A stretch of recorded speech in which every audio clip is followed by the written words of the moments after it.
أنا متحدثة تاد توكس التالية من كندا، والتي تسعى للحصول على الدكتوراه في علم الوراثة البشرية من جامعة ماكجيل في كندا، وتشاركنا في عرضها عن الأمراض المعدية وعلم الأحياء الحاسوبية الأستاذة أتيا أمين، فلتتفضل مشكورة.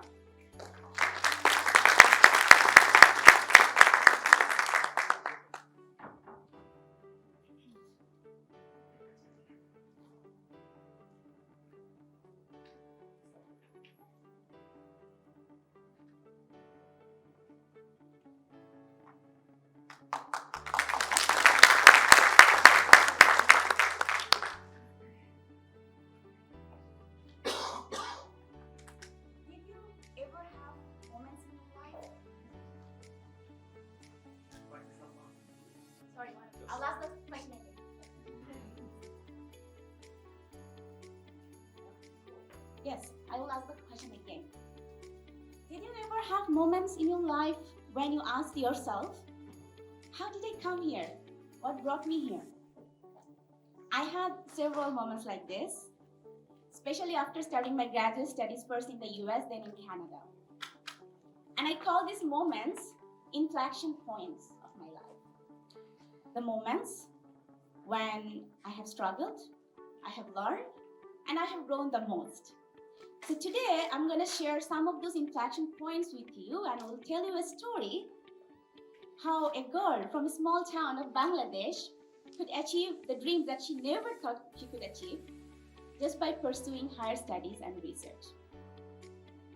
So I will start with the biggest and the first inflection point, which happened in 2016 when I left my country, Bangladesh, to pursue my master's in South Dakota in the US.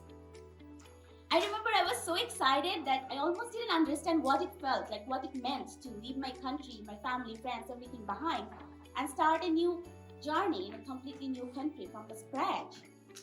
All I could think about is this beautiful campus of University of South Dakota to start my master's there.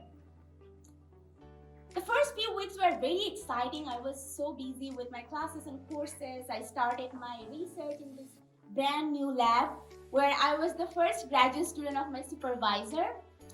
And I started my project on this tiny little plants that you're seeing here on the petri dish. So my project was to develop drought-resistant crop by genetic engineering, something which is very relevant, I guess, for the countries which are most vulnerable to climate change. So I was very passionate because coming from a country which is also very vulnerable to climate change, I was very passionate and I started working on the project day and night, and within a couple of months I had good progress. I got some small grants from the university. Things were going well. But it started to get a bit complicated when I realized that beside my research and courses, I will also have to teach an undergraduate course as a teaching assistant. And that was a big challenge for me because at the time I wasn't very comfortable speaking in English, communicating in English. But to teach that course, I had to constantly communicate with 50 students for 3 hours. So that was a big challenge. But I took that challenge because I thought that's going to be a good opportunity for me to improve my communication skill. So what I did, I used to prepare for like hours before every class so that I could answer my students' questions properly.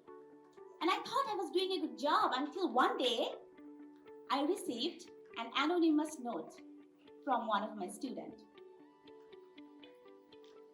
I remember that day particularly because that was the first day of spring in Bangladesh. So you can see in the picture, people were celebrating. There were a lot of colors there. And I woke up in South Dakota with 6 inches of snow in front of my door. And when I went outside, it was all white. I asked myself, how did I come here? Jokes apart, honestly, I was feeling a bit homesick. I already started missing my family. So to feel better, I went to the lab and I found this note in front of my door. I opened the note with a lot of curiosity, and what I read just broke my heart.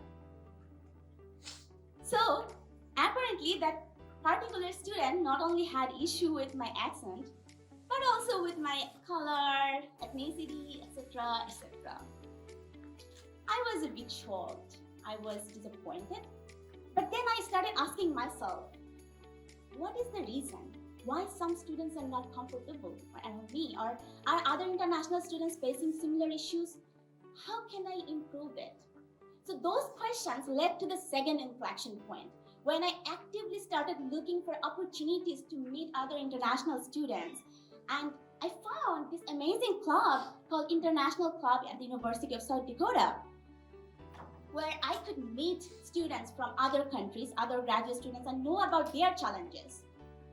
After joining the International Club, we started organizing different events like celebration of Eid, Diwali, Festival of Nations, Chinese Lunar Year celebration, etc., just to increase the cultural diversity in the campus.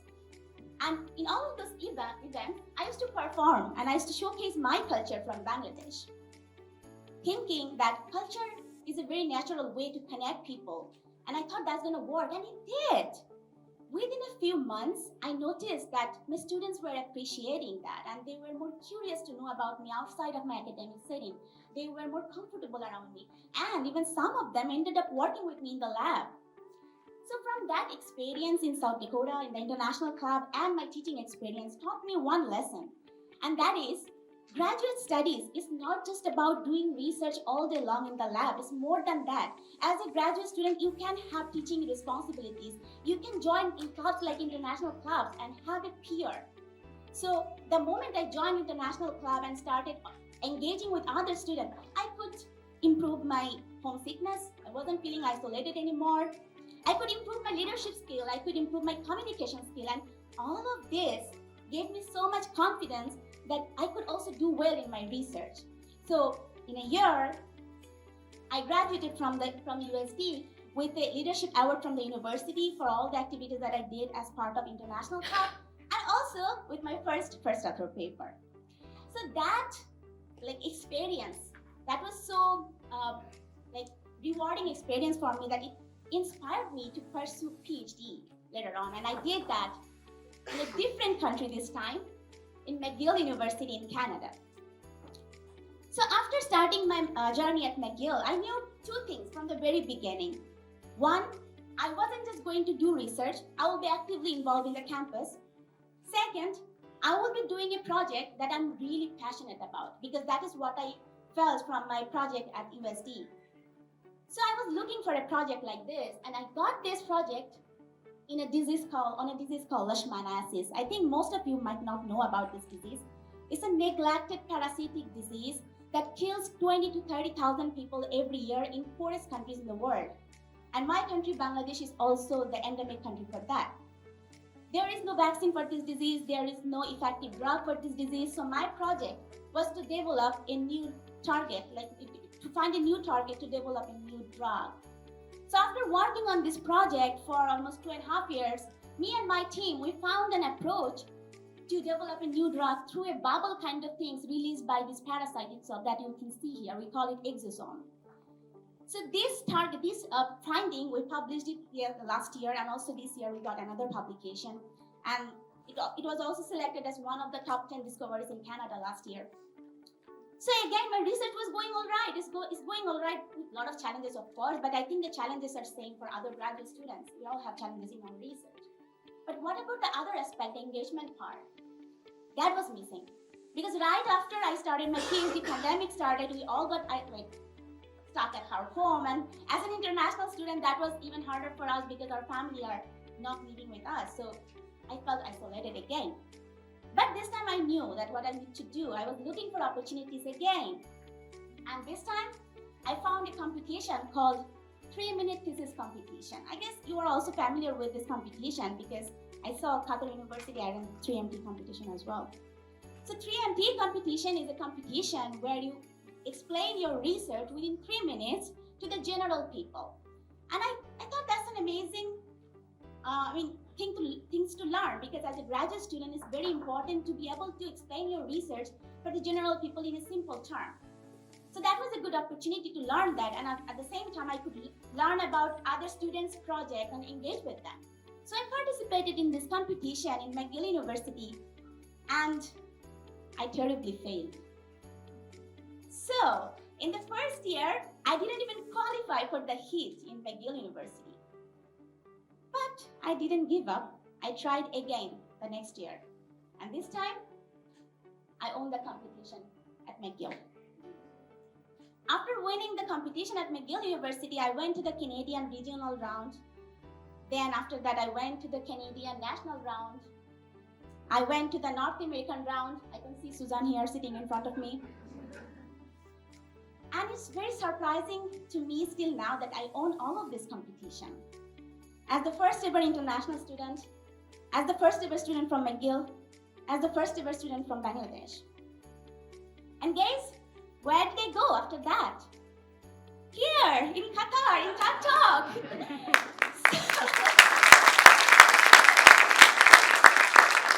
Thank you so much.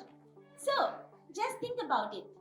That one step of participating in 3MT competition opened up so many opportunities for me that brought me here today, and I'm sharing my story with you. Isn't it amazing? It is. So with my story today, I will leave you with 3 final messages. First, language is not a barrier to be successful as a graduate student. I know a lot of international students at the beginning struggle with their communication. I also did struggle, you know. You saw in my story, I struggled with my TA classes with communicating with students. But as long as you keep pushing your boundaries and you keep trying to improve, you can do well enough to win a competition like 3MT. So if I could do it, you all could do it too. The second thing is, when you travel to a different country or a different place to pursue your graduate studies for, like, let's say 5-6 years, you might have a lot of adaptation to make. You might have culture shocks. You might feel isolated. You might miss your family. But those are the challenges that you can overcome by building a strong network with other students who might be also facing the similar issue, and you can engage with them, and that can give you a comfort space, and that way you can overcome it. That's the way I did with International Club and 3MT competition. And the last one, don't forget the importance of your voice. Don't forget your root, your culture, your story, because that is what is unique about you, that is what is your strength, and that is what made the difference for me. Thank you.